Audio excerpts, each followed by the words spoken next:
మీకు ఇక్కడ ఓటు ఇవ్వము అని చెప్పి ఇవ్వద్దు అని చెప్పి ఎన్నికల కమిషనే మధ్యరాత్రి ఎప్పుడో సడన్గా కేవలం వాట్సాప్ల ద్వారా సమాచారం ఇచ్చి దుర్మార్గంగా కాంగ్రెస్ విరుద్ధంగా ప్రవర్తించింది.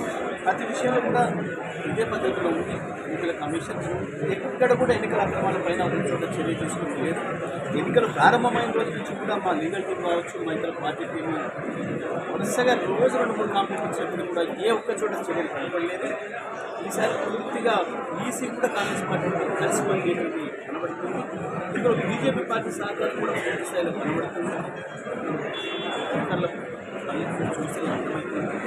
తప్పకుండా రేపటి దినం రేపు రాబోయే రోజుల్లో వచ్చే సాధారణ ఎన్నికల్లో తప్పకుండా బీఆర్ఎస్ పార్టీని తెలంగాణలో విజయం సాధిస్తుంది. కేసీఆర్ గారే మళ్ళీ సంకేతం. రాష్ట్ర వ్యాప్తంగా కూడా అన్ని దాడుల్ని సాధించి కలుపుకొని నిలబడి పనిచేస్తున్న బీఆర్ఎస్ పార్టీ కార్యకర్తలందరూ కూడా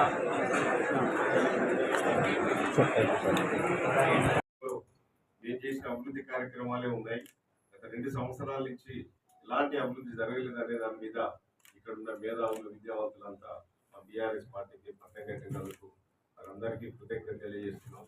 కేసీఆర్ గారు ఇచ్చినటువంటి అభివృద్ధి కార్యక్రమాలను మా మాజీ శాసనసభ్యులు తుంగతుర్తి శాసనసభ్యులు గాలి కిషోర్ కుమార్ గారు ఈ ప్రాంతంలో చాలా అభివృద్ధి చేసిండ్రు.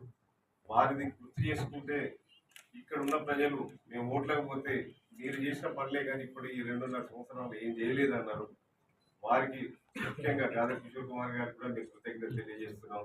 ఎందుకంటే అన్ని వార్డులలో కానీ మండలంలో కానీ ఈ ప్రాంతంలో వారు చేసిపోయిన అభివృద్ధి పనులే కానీ ఈ 2.5 సంవత్సరాలు ఏం చేయలేదు. వారి ఈ మండలంలో మున్సిపాలిటీలో ఉన్నటువంటి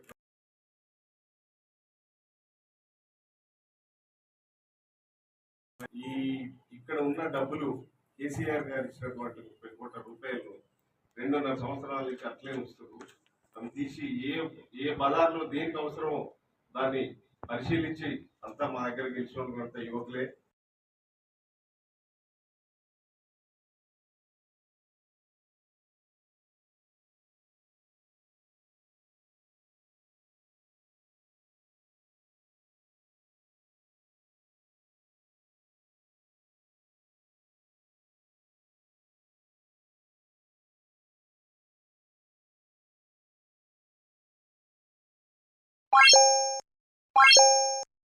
What?